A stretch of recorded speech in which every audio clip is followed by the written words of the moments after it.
Hello, everyone. Thank you for joining us for the Craft-o-Ween mini-series. My name is Leah, and I am your moderator. Craftsy, the National Sewing Circle, the National Quilter Circle, and Creative Crochet Corner have teamed up to provide a week of live demonstrations and a bundle of 4 free Halloween patterns. Make sure you download your free patterns by clicking the link in the description, and once you get to the patterns page, you'll need to click on the picture of the project that you would like to download.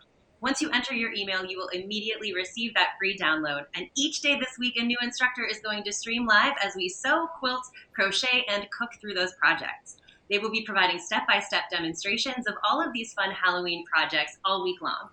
If you have any questions during the event, please leave your comments in the blue chat box below or in the chat on Facebook and YouTube, and I will be monitoring the comments during the event. Now, before I bring Ashley Huff in to introduce today's project, if you want to drop a hello and let us know where it is that you are viewing from, we always love to see where our community is, where you're based and where you're crafting from. And with that said, it is time to bring Ashley here. So hi, Ashley, welcome. Thank you for joining us. I'd love you to just say a little bit about yourself and then intro what it is that we're crafting today. Yes. Hi. Thank you so much for having me. So I'm changing it up a little bit. If you've ever seen me do any demonstrations in the past, you're probably expecting something made from fabric, but we're going to do some wood decor. So wood decor is really fun for fall, for the holidays. It's really kind of a hardy decor. So I love anything that I can make, that I can decorate with, that my 2 boys are not going to destroy. So we're going to make some fun wood decor, and I have 4 different things that I'm going to show you we can make. There's a pumpkin, a mummy, Frankenstein, and a ghost. A couple that don't require really any cutting at all, and then 2 that require a little bit of cutting if you want to either break out some power tools or you can do it all by hand. So I'll walk you through how to make all 4 of those. Okay, amazing. And if you have questions for Ashley as she is demonstrating, please drop them into the chat. If it's something that I need to slide in right away, I will, of course, jump in and ask her your question. But anytime that she takes a little break, we'll get to some of your more general questions and kind of group them together so we can keep this project rolling. All right, Ashley, I'm going to let you get started. Perfect. All right, so I'm going to show you all 4 of the things. So the first one is the biggest one, so I have it out here front. This, of course, is the pumpkin. It's a big 3D pumpkin. And all of the things that we're making today can be made from 2x4s. So this is the largest one. This is the pumpkin. So I'll put it down so it's out of the way a bit. And the next one is a mummy. So this is a really cute mummy. We're going to do some painting on the eyes, wrap it in some cheesecloth, give it really that good mummy feel. We have a Frankenstein. So this one, again, same thing, just doing some painting and then adding some sort of decorative accents of some bolts here. And then we have a ghost. So this is the one that requires the most cutting, just so we can get this nice sort of rounded top to his head. So I'm going to talk a little bit about supplies first. So, of course, there is a download that goes along with this, as with all of them this week. So you'll want to download that and print it off. There are some step-by-step instructions for the cutting of the pumpkin and the ghost, but really the most important thing to download is the templates. So these are your templates you're going to use sort of as stencils. So you can use these to trace and actually paint the eyes of your mummy, the whole, everything of Frankenstein, everything from his hair, his eyebrows, his scars, all of that. And then we have the face of the ghost. So you're definitely going to want to print those off and have those ready. Then, of course, we're going to need some paint. So there's really a wide variety of paints that you can use. I just stuck with craft paint. It's the most readily accessible. Little ones like this, you can get at pretty much any big box store, at Walmart, Hobby Lobby, anything. And if you're only going to make 1 of these or 1 or 2, these little tiny ones are more than enough. I was planning to make a couple pumpkins, so I got the bigger one. And then you can get even a bigger one yet if you plan to make like a whole bunch of ghosts or something. So any kind of craft paint, just acrylic paint, kind of all purpose. I did have to do a couple coats of paint. So when I was using especially the yellow for the mummy's eyes, I definitely needed a couple coats of paint. So if you don't want to have to do a couple coats, you can always get chalk paint. So also available at most fabric or craft kind of stores, even stores like Home Depot and Lowe's have chalk paint in some basic colors. And that's just going to eliminate the number of coats that you have to put on something. Speaking of paint, you're also going to need some paint brushes. So a variety of paint brushes in different widths, different sizes. The bigger the brush when you're painting like the entire thing white, the quicker it's going to go. And then, of course, some more detailed, smaller brushes are going to help when you are painting the eyes and the details of all of our characters here. If you're not someone, if you're looking at this thinking, I've never painted anything, there's no way that I'm going to do like the painting of the details of his eyes or his eyebrows or things like that. The one thing you can do instead of painting is just use a Sharpie marker. So I'm going to show you how to trace some of these shapes onto your wood, whatever it is you're making. And I'm going to trace it using either a pen or a Sharpie marker. And in most cases, what you're painting is black anyway, so you can just color it right in. So if you're not feeling comfortable with painting a paintbrush, just grab a couple Sharpies and you'll be just fine. A couple other little accessory things we're going to need, or things that are sort of optional, is a finish spray. So if you'll notice when I hold up this little Frankenstein, like he's shiny, right? So I just sprayed it with some gloss finish. You can use matte finish. It's really just a protective finish on the paint in case I decide to put this decor on my front porch and it rains. That's really the only reason you would need to do that. If you don't plan to do that, you can just paint it and then it's good to go once it's done. I also have some Mod Podge. So you can use Mod Podge, or you can use really any kind of glue to just help secure the end of your cheesecloth around your mummy when you wrap it entirely. So I used Mod Podge, that way I could kind of coat everything on him, wrap it around, and then let it dry. I do have an 18-month-old who has been picking on this, and so the Mod Podge has held that on there pretty good. But if you don't have anyone that's going to be messing with your decor, you can just glue the end once you wrap it all the way around. Speaking of glue, you will need some wood glue when it comes to construction of the pumpkin. I used wood glue because I didn't want to use screws and see any holes. If you don't have glue, or you want to use a drill and actually screw yours together, when we get to that part, I'll show you how it comes together. You can do that as well. Just know that you'll have holes that you'll need to fill and then cover up. Final paint option, I know I'm throwing a lot of supplies out there, is some spray paint. And this is just for Frankenstein's accents. So I just didn't have black bolts. I just had silver ones. So if you go to the hardware store and you can find black ones, then you can use those. You can obviously use silver ones and it's just fine. But I just found silver ones out in the garage and then spray painted them black. So that is a big overview of all the supplies you'll need. You'll also need, of course, some scissors to cut out your pieces that you're going to be using on your whatever it is that you're making, whether it's the Frankenstein, mummy, ghost. So I just have the small scissors for that. Again, pen or Sharpie to trace it. And then the one final thing that makes tracing it a little bit easier is having a sticky surface. So that sounds kind of weird, but what I mean by that is you want to be able to trace your images, or you can even, in this case, I cut them out. So I've already started with the eye of my mummy. I cut it out, and then I traced it onto something that had a sticky back.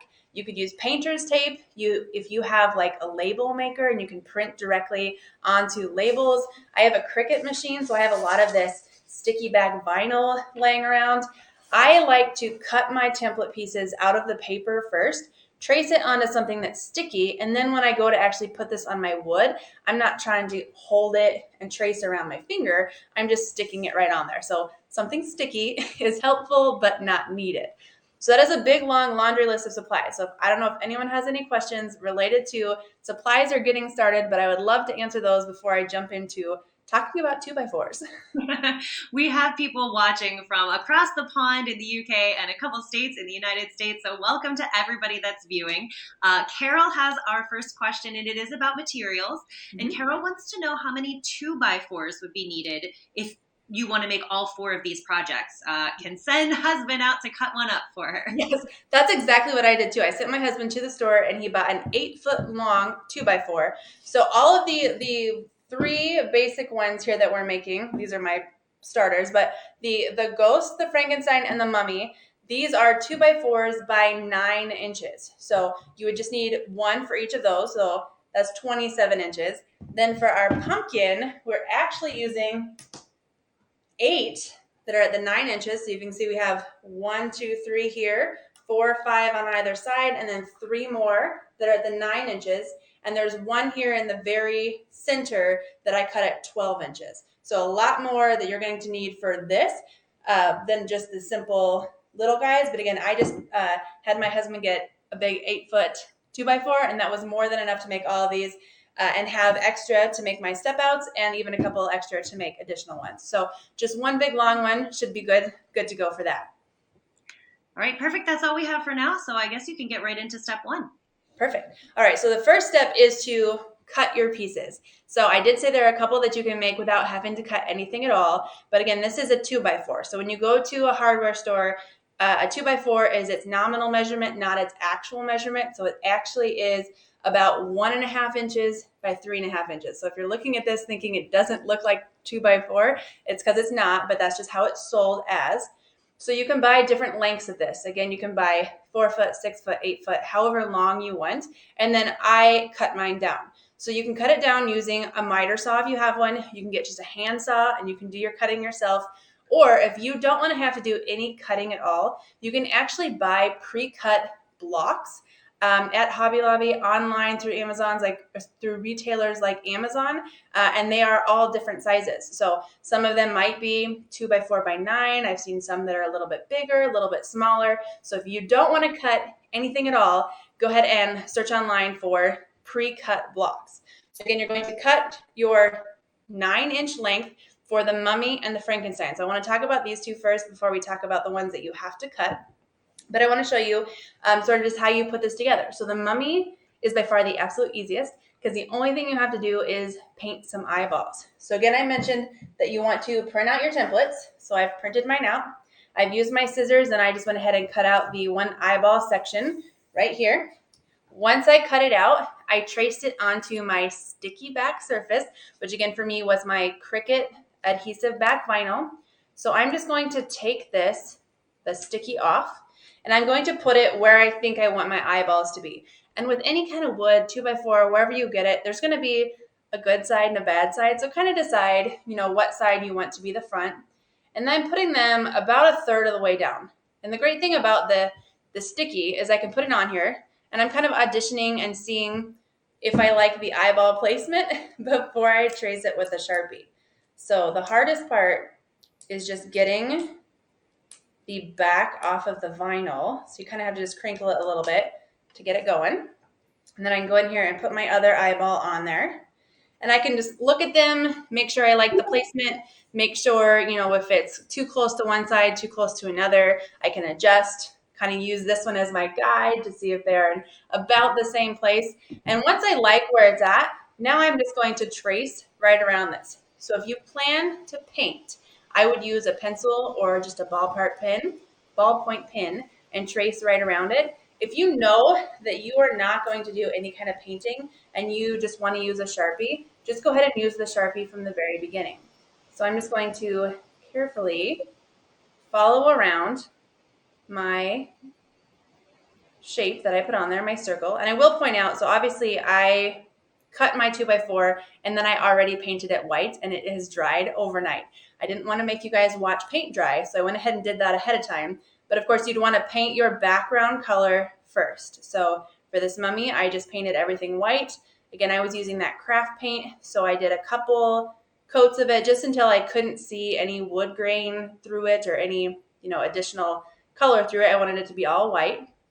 And now, if you can see here, I have just traced right around, and now I can take this off. Again, the hardest part is just picking up an edge, take off my sticky, put it down. Same thing. If you find that you can't get your fingernail under it, especially if you have long fake fingernails like I do, I'm just going to use the tip of my scissor and get underneath there and peel it off. And now I have the outline of my eyeballs. So again, if I'm going to paint this, now I'm just going to come in here with my yellow paint and I'm going to paint inside the eyeball. Again, this is the craft paint. I'm not using chalk paint, so it might take a few coats. So I would, if I'm going to make all 4 of them, like someone who asked about making all 4, I'm going to do this step and I'm going to paint his eyeballs. And then I'm going to set him aside and I'm going to start working on the next one. So maybe that's placing all of my additional pieces on Frankenstein and starting to paint those. But I would go ahead and just paint that yellow. And then the next step would be to do the same thing with the smaller circle. So again, you can see there was 2 circles down there for the eyeballs. That's because we have an outer yellow eyeball and then of course an inner little black eyeball. If you don't want to trace that again, you can just again come in with your Sharpie, draw little circles on there. And then the painting part of your Mummy is completely done. The only thing you want to do now is, no offense, he's kind of boring, right? Just plain white like this. So we needed to add some additional elements to him. And so I used cheesecloth. You can use cheesecloth. You can use gauze, lightweight gauze fabric. you can even go to your local like grocery store, and in like the aisle where you get Band-Aids, you can buy gauze. So the only reason I didn't get that is because I couldn't find that in white. I could only find that in the light brown color. So if you're having trouble finding gauze at your grocery store in the right color, this is at your probably local craft and fabric store, and it's called gauze trim. So if you can see when I open it up, it is super duper lightweight. You can see right through it, and this is actually multiple layers folded together. So you can unfold it if you want even less sort of coverage on your mummy. So if I can try and pull this apart, you can see it's multiple layers covered together. I just left it all together on my roll. And if you're going to Mod Podge to hold everything down, go ahead and put a good layer all along the back. If you're just going to use a little bit of glue afterwards to hold it, all you're going to do is decide where it is you want to start. So right around the top of his head, just kind of hold it to start, and you're just going to wrap. So just exactly what you'd think how you would create a mummy. You're just going to wrap all the way around. So I've gone above his eyeballs. Now I've gone below the eyeballs, and I'm just going to continue wrapping this around. If you feel like it's too much coverage on him, you can always come back and sort of spread it out a little bit, open it a little bit. But all you're going to do is just wrap it all the way around. So my top end, again, I've already just kind of tucked it under and then covered it when I was wrapping. You don't have to do anything to hold the upper edge at all. I would just go ahead and clip this off, trim it, and then use a little bit of glue right along this lower edge, and that's going to hold that in place. The final step I did on my mummy over here is the same acrylic spray. Again, I mentioned that was just because I might put these outside. Either way, you're never going to completely coat that cheesecloth with gauze. It kind of just feels like the equivalent of if you put heavy duty hairspray on, like that's what this feels like right now. But again, this just kind of protects it a little bit and keeps my little one from peeling all my mummy pieces off. But so that's how quick and easy the mummy is. All you have to do is paint his eyeballs, wrap him with some cheesecloth and gauze, spray it if you want, or just secure that end with some glue. And you've got one of your really cute decor items already done. So does anyone have questions on the mummy? A couple comments first. So there are a couple viewers, Lori and Patricia, want to make sure anybody that doesn't have a husband to cut their wood, or maybe you just don't have that accessibility at your home, most home improvement stores will cut the length of project that you need. So for some of these more simple cuts, that might be a great way for you to get those 2x4s cut to what you need for this project. And then Allie has a comment about the gauze, that maybe you could use spiderweb decorations. What do you think about that, Ashley? Would it change any of the materials you would use? No, I think that would be perfect. Like I said, this is, if you were to open it all the way up too, it almost kind of is like, by the time you get to just one layer, because this is like 4 layers folded together. So you can see how really, really lightweight and open that gets. So no, you could absolutely use spiderweb decor too. And it always is easier to, maybe open it up or even spread apart your spiderweb, use a little bit first, and then just kind of keep wrapping until it looks the way you want it to. And to follow up on, yes, the home improvement stores will do your cuts for you. I have found that depending on the person, they roll their eyes a little bit when you ask them to cut like 17 9-inch sections. But I mean, if you just need 1 or 2, then they'll usually do it. But sometimes they're like, okay. But I will say that these are, again, these 2, if you don't want to cut them or they aren't going to cut them for you, again, just order those pre-cut blocks. Or even sometimes like Hobby Lobby and Joann's will have pre-cut blocks in various sizes. So they might not be the exact size, but it would definitely work. All right, that's it for now. We can move on to the next step. Perfect. So the next one is going to be Frankenstein. So I don't want to show you like the same thing over and over again in terms of cutting out and tracing and using a Sharpie. So I just want to talk about the things that make this one different in terms of what you're going to need to do differently on him in terms of painting and adding in some of these accents. So the eyeballs, the eyebrows, hair, everything is done exactly the same way. I cut out my printed out templates, traced it onto my sticky back and put that on here, traced it and then painted it. The one thing I will note is I did all of the black first, then came in with the white. So that would just be sort of an order of operations, I guess, on this one. Is it's a lot easier to do all of the black first and then come in with just a little bit of white here around the eyes, and that little white sort of accent dot there in the center is much easier to do that afterwards, especially if you plan to do everything with the Sharpie first and then just come back in with some paint. The other thing with him is that with the hair, so if you'll notice the hair, it is not wide enough to go all the way around. So the width of the hair goes all the way across the front and the side, and then you're going to need to just repeat to go across the back and the side. So you will be cutting that one out twice and using that one twice, or if you want to just go crazy and make your own hair, you can do that too. Just take your Sharpie and go right around. So that's really the only difference with this one. The other one is our accent bolt. So again, I mentioned that I didn't have, when I was raiding my garage, any black bolts, so I wanted to spray paint these. So if you've ever tried to spray paint something small like this and you try to just hold it, you're going to get more on your hand than your project, So my little tip for that is to actually use a paper plate. So I just took my bolts and I just screwed them into the paper plate and then did all of my spray painting. So I just set it down, came at it from every single angle. Doesn't matter what the plate looks like, but I got everywhere I needed on my bolt. So don't try to hold it. Definitely put it into something. It'll be a little bit easier to spray paint. And then once I had it painted, I did not want to use a wrench and screw this into the wood and chip the paint that I just put on there, because then I'd have to do it again. So I just took a drill and I drilled a very large pilot hole. So if you take your bolt and your bolt is, get it out of my plate, it's really stuck in there, 1/4 inch in diameter, then I'm going to drill a hole that's at least that or bigger. And then I just put a bunch of wood glue down in the hole and then just dropped it in there. So then I didn't have to worry about using a wrench, scuffing up any of the paint on that at all. And it looks really nice when it's done.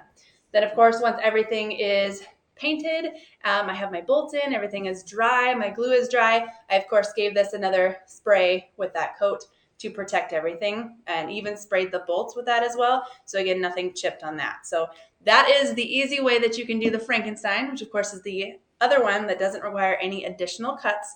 So if there's no questions on that, then I'm going to move into the more that are a little more complex. We are ready to move in, so let's go. Perfect. All right, so our next one here is the ghost. So again, you're going to start with your 2x4 that is 9 inches tall. And then we have to do some additional cutting on this. So again, I referenced the PDF download that is available with this, and it gives exact measurements on how I cut this. And it's just going to tell you to measure over from the top and down, and you're going to cut off a little triangle and then a little triangle again. So here's one that I've already cut again, and I haven't painted yet. So you can see my line that I drew. I measured down. It'll tell you how far down from the top and how far in, and you're just going to cut off a little triangle and then cut off a triangle again. So really you're making 4 cuts. So it's 1, 2, 3, 4. That's how you're going to create the top edge of the ghost. So once you get to this part, he looks okay, but he's still kind of rigid, right? A little kind of choppy, very, very straight edged. There's a couple ways that you can fix this. One would be sandpaper. So you can use a variety of different types of sandpapers, different grits of sandpaper. Since this is an unsanded, just rough piece of wood, I would recommend something like an 80, 120, something that's going to take a bunch off at a time. But you might be there for a little while, right? It's going to take you a little time, especially if you don't have a power sander of any kind. You're going to be there with your hand going back and forth. So all I wanted to do is round the edges just a little bit. It's a very subtle difference between this jagged edge that is really sharp and this one is nice and rounded. And all you need to do this is either a hammer or a cement driveway. So all you're going to do is you're going to take your hammer and you're just going to pound down these edges. So you're going to have it. I didn't want to do it on my desk in here, but pretend this is my outside on my driveway. I'm just going to hold it and I'm just going to take that hammer and I'm going to pound all these edges. And all it's going to do is just round in that edge. I'm essentially beating up the wood, but it's just going to round those up a little bit so it's not so jagged. If you don't have a hammer, just do the exact same thing. Just flip it over and just hit it against the cement. All you're doing is just sort of softening that edge just a tiny bit. And it's very subtle and it's a little thing to do. If you have little kids, my 4-year-old loved helping with that part. He wanted to do it with all of them. So get them involved. round out that edge just a little bit, and then you can come in and paint it. So if you see a close up here of my pounded in edges, again, just the hammer or that cement driveway, go ahead and pound those, round it over just a little bit, paint it white, and then the exact same technique, trace your templates, put those stickers on, use your Sharpie if you want, since this is all black, no other color, or use your paint, and then of course spray it with that acrylic so it's got some nice shine to it. So that's how easy it can be to make the fun little ghost. Right, we don't have any questions as of yet, but I know we're getting into the fourth and final option for this project. So if you have questions about even the things that Ashley's already talked about, you can drop those into the question box as well. And we'll have a chance to get to those questions when you're done going over. I believe this is the pumpkin. Lots of people are excited about it. Yes. So this is the pumpkin. And I want to throw another thing out there too for other people to start commenting in too, is just other ideas. So I actually have additional ideas I'm going to throw out at the end that I didn't have time to make before this one because I didn't think I'd have time to present like 10 different things. But there's a lot of different fun variations or different things that you can do, not just these 4 options. So be thinking of those as well. Yes, we would love to know your input. Yes. All right, so here's our pumpkin. So this one is, of course, the biggest one, requires the most work, if you will. Definitely the hardiest. So I'm going to actually use this as a doorstop because it's definitely got some weight to it. But again, we're just starting out with those same pieces. We have our 2x4s that are the 9 inches, and we have this one here at the top that this one is 12 inches. This one, you know, if you have, say after you've cut all of your 9 pieces, you've got scrap left that is only 10 inches tall or 11 or 15. You can really make this center whatever you want it to be. It just needs to stand up a little bit so it looks like the stem of the pumpkin. Only other additional thing I added to this that if you want to get while you're out getting all your other crafty supplies is ribbon. Just a variety of ribbon. You can really use anything you want, ribbon, string, just to tie sort of a fun little bow around here. You don't have to, but I think it just kind of finishes off the top edge and makes it look a little bit cleaner, especially if, you know, maybe the 2x4 that your husband picked out for you is a little warped and not everything fits together perfectly. This just kind of helps hide any little imperfection that might be at the top. So just tie an easy little bow around there. So in, again, that download, you're going to see how you need to cut these main pumpkin pieces. And for that, all you're going to be doing is cutting off the corners. So here's one that I've already done and cut and painted. And all I've done is 1 inch in and 1 inch down, just made a little line, and I just cut. So when I started making the very first pumpkin, I was very meticulous. I measured my 1 inch over, my 1 inch down, tried to make every single one exactly the same. But then no pumpkin really ever is perfect anyway. So I just, from then on, just kind of eyeballed it and just made cuts. So every one of my pieces is just a little bit different. The angles are a little different from side to side, top to bottom. And that's fine. I think it's just going to help your pumpkin look sort of that much more organic when you put it together. So don't think you have to be super precise, especially if you are making all of these cuts by hand and you don't want to spend that extra time measuring and marking. So you're going to do this with all of your pieces. And then you're going to paint, bare minimum, the front and the sides. I've left the back because on some of these, you do not need to paint the back because we're going to be layering them up. And any little area that you see on top afterwards, you can always paint after and not worry about painting it before. So rather than painting the whole back, we can come back in and just paint a little bit at the top, but you do want the whole front painted. So you want all of your pieces painted, and then you're going to start putting them together. So the first thing you're going to do is you're going to take 2 of them and you're going to glue them side by side. So again, this is where I was using this wood glue. You can use any wood glue you want. I used Gorilla wood glue. If my dad was watching, he'd say you use Titebond glue only. There's any kind of brand of glue that you can want to use. If you do use Titebond glue, there are different sort of varieties of it, whether the project is meant for indoor or outdoor. If you know that you are going to use this outside, go ahead and get the wood glue that is meant for outdoor projects, just so you don't have to worry about anything falling apart. But you're just going to put your 2 pieces together and glue them. You can hold them for a little bit depending on your glue. Some of them say they have, 0 hold tack where it'll just kind of stay together. If yours isn't staying together. I used clamps. I do other woodworking, so I have a variety of clamps in the garage.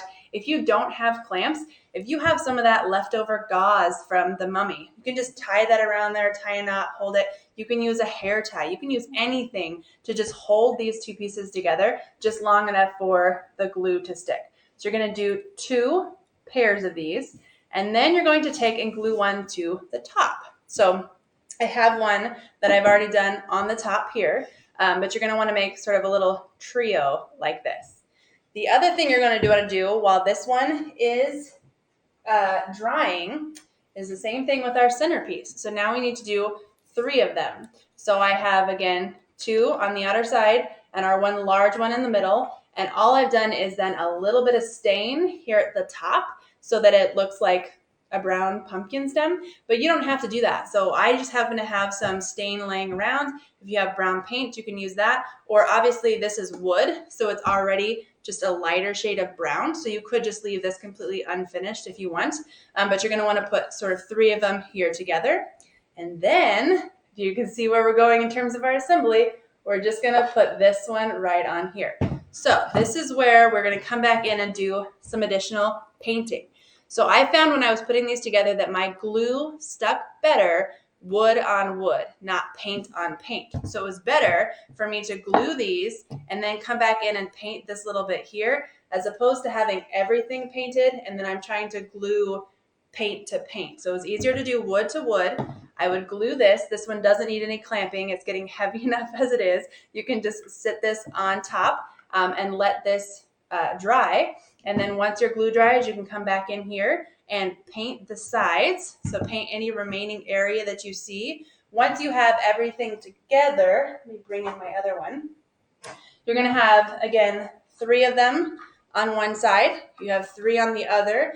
The other touch-up you might need to do is just flip it up, and you might see some area on the bottom, inside here, where you might want to add some additional touch-up orange paint. Again, it's always better to glue wood to wood, so don't paint those backs yet. Wait until afterwards and do that little bit of touch-up paint. Once everything is dry, of course, give it a spray with that acrylic so it's nice and shiny, and then tie your bow right around here. Now, again, I mentioned if you do not want to use glue or you're having an issue with glue, there is areas where you could screw this together as well. So with our pieces that we had to put together side by side, let me grab those again. These ones are a little difficult.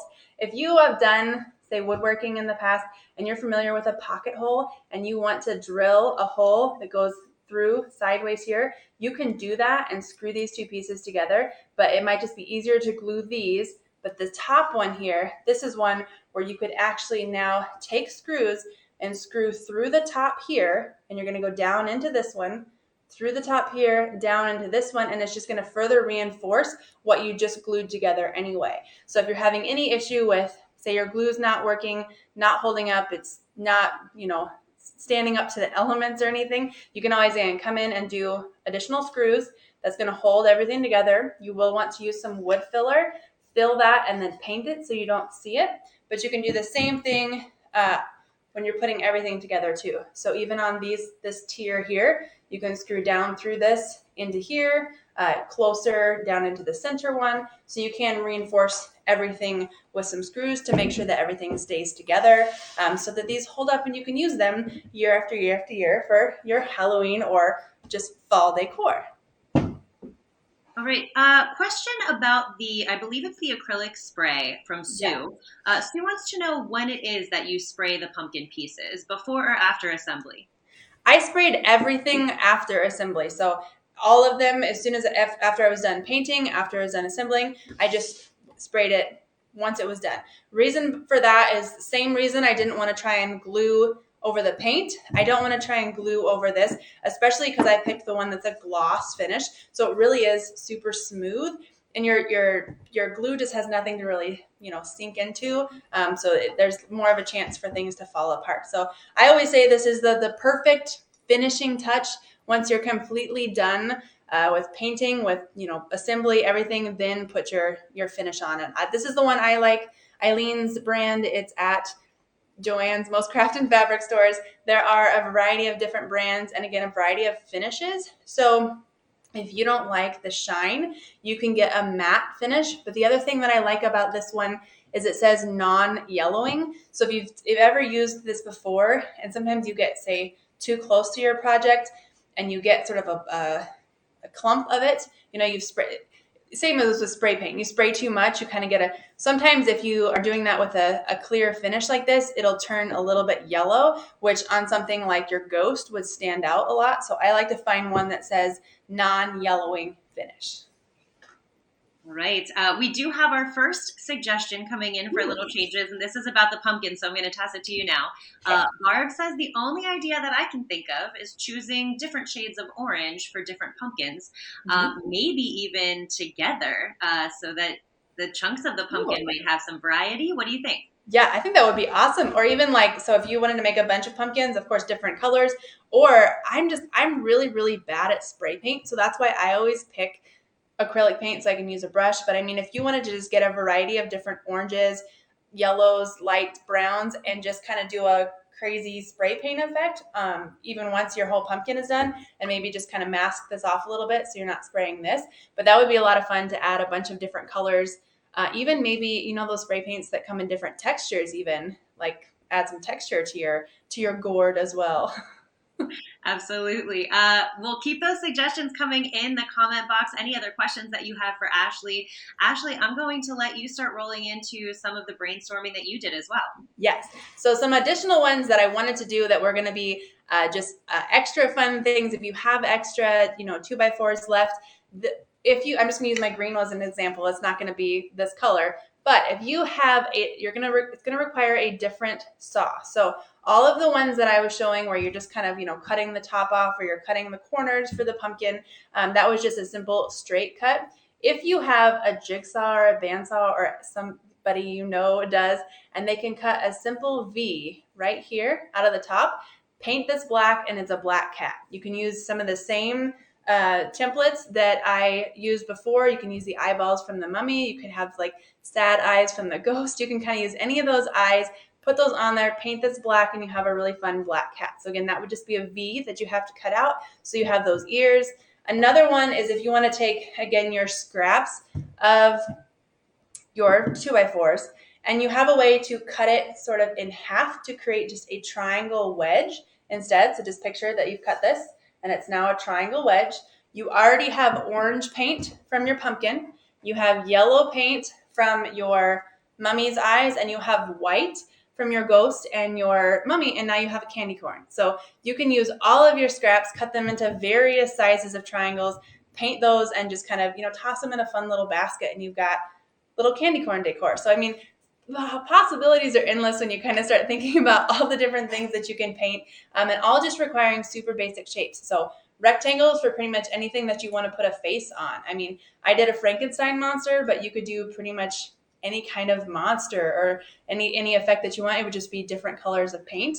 And again, some simple cuts to make ghosts. You can do V's to make cats. Candy corn would be super easy. So I'd love to see what other people come up with. Of course, we want to see pictures and everything when you finish them. But I'm excited to see where everybody sort of takes these and expands on and makes their own decor as well. No, I actually have a question that I'm going to give you, Ashley. What about adding some things so you mentioned the cat, for example. What if somebody wanted to take maybe some pipe cleaners and create a little tail? What would be the best way to attach maybe some additional items to the wood that you've created for the project? Yeah, so I'd say it would depend on what the item is. So say we're going to use this example. Well, I use this one so it's not so color. So say this is going to be the black cat, right? And we've cut our little V. And you want to do maybe some big googly eyes or something, those little plastic eyes. Those I would say you could glue right onto the wood, even if you've already painted it, because it's so lightweight. I wouldn't want to glue these together because it's a heavy piece of wood against a heavy wood. But if you want to just add something lightweight like those little eyeballs, you could do that. You could do a tail, or I'm thinking as soon as you said pipe cleaner, my mind went to whiskers right off the bat. So if I was going to do that, I would actually take and drill tiny little pilot holes, just like when I was putting these guys into Frankenstein. That way it's not just glued right on top, but I could drill a hole maybe only about a 1/2 inch deep, put the glue in there, stick the pipe cleaner in, and then bend it over so it's sticking out the way you want it to, but then that way there's a little bit more extra reinforcement of the glue being in the wood as opposed to just glued right on top. So that would be how I would attach that. But really, I would say glue, you could probably glue pretty much anything on it. Barb says that you could use some pipe cleaners for a spider if you want to add those, and you're not arachnophobic. That would be fun. A spider, the legs, maybe some big pom-poms is the body, and then you just put the spider legs, you could put those crawling all over your pumpkins. That would be really cool too. Oh, very fantastic. All right. I'm going to give everybody a chance to drop in any final questions that you have while Ashley, I hand it over to you for any final thoughts that came your way for any of these projects as you worked your way through them, or anything you want to make sure to review for people that maybe weren't here for the very top of our little session today. I'll let you do that, and then I'll see if any final questions come in. Perfect. All right, so one thing I wanted to just, if you didn't catch the very beginning, I know I talked a lot about painting your pieces ahead of time. Again, I mentioned that I was using craft paint on everything. Definitely for the ghost and the mummy, because it was white, I had to do, sometimes 2 and 3 coats, especially if you don't do any sanding on your 2x4, because most 2x4s have printed, manufacturer something on them. So I just want to go over paint again real quick, because I did mention that you could use chalk paint. I'm really bad at spray paint. That's why I don't use it, but there's nothing to say that you can't use, green spray paint or white spray paint. So just kind of play around with the different paints, use whatever you have if you don't want to go buy new, or use whatever you think is going to be the easiest medium for you. But I really think the biggest takeaway I want people to get from this is to just to have fun. Like I started out with, I'm going to make a pumpkin, and then I wanted to make something else, and then something else turned into 4 things, and I had ideas for 7 things. So it's just, as soon as you start making them, it really kind of just snowballs, and you want to keep making more. And especially if you've never done, I don't even call it woodworking, because it's not woodworking, wood crafting. So I usually sew and quilt. That's usually what I do, but it's just kind of fun to branch out and do something completely different. Especially, if you have younger kids, get your kids involved. I mentioned my son really had fun helping me round out the ghost. My little boys like to play with these now that they're going to be their decorations. So kind of get everybody involved, have them come up with fun ideas, fun mobsters, and just kind of get everyone involved and make some really fun wood decor. All right, we did have a few things drop into the chat box. I'm going to run through these with you here, Ashley. First, Sheila wants to know, what was the paint specifically that you used for what you just demonstrated to us? Yes, so a couple different brands. So I shop, my local go-to favorite is Hobby Lobby, just because I like a reason to walk around that store anytime I can. So this is their brand, one of their brands. So it's Americana Deco Art. That's the same brand for both of them. The other one that I have used is Folk Art. I think you can get this again at big box stores, most craft and fabric stores. And those are the 2 brands that I used. I probably would have used this Americana for everything. They just didn't have the yellow that I wanted. So that's why I got that one. But really any just craft paint, basic craft paint will work for that. This is the chalk paint that I showed. I just used this on a different project, but I wanted to show chalk paint. And it's that same Folk Art brand. So no matter what type of paint you want to get, you can probably find it at the same store that you're shopping at. All right, thank you. Oh, Heather's got some suggestions as well. Love the candy corn and the cat ideas. Tossing in corn or a scarecrow. And then if you want to get wild, to get some different colors for elf, angel, Santa for the Christmas season. So lots of suggestions there. Trisha is asking about the pumpkin. It's super cute. You mentioned, Ashley, that you're going to be using it for a doorstop. Trisha wants to know how heavy it is. Oh my goodness. If I had to guess, I'm saying heavy because it's way heavier than this, but 2 or 3 pounds. It's not crazy, but it's definitely going to hold a door. So don't worry about I'm probably not going to put this in a box and try and ship it somewhere, but it's pretty hefty. And following up on the using different colors and things for different holidays. I did see when I was looking for some other inspiration ideas, a really fun idea too, if you want to come up with something that's reversible. So, if you want to do maybe I just did a Frankenstein on the front, and when I turn it over, it's Rudolph or something. You could do, something interchangeable that way too. I think this next question kind of folds in really nicely with that idea. So whether or not you're changing these over or storing them all the way until next year, Angela is asking, how would you store this safely and effectively? Yeah, so honestly, once they've been painted and they have that acrylic spray on them, I'm probably just going to pile them in a tote with the rest of the seasonal decorations that I'm going to store for a year. So the only thing I would mention is that if you did not do the protective spray and you did just the paint, I would put something in between them, something as simple as a piece of printer paper. And I'll show you the reason why is because I was prepping all of my samples for this a couple weeks ago, and I just wanted the paint to be nice and dry.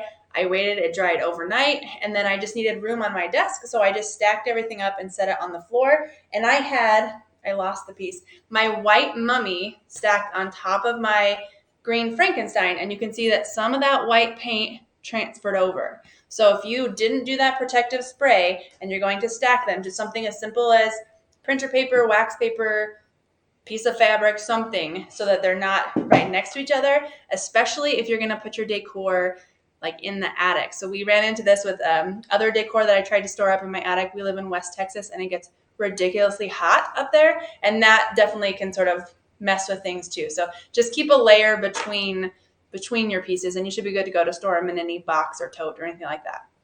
Now, would anything like a towel, I store a lot of things with old towels in between. Yeah. Does that mess up with the paint that you've used? It shouldn't. Like once it's dry, and maybe I even just tried to stack my pieces too soon, but once it's dry, I mean, nothing should come off. I should be able to, I'm scratching at this.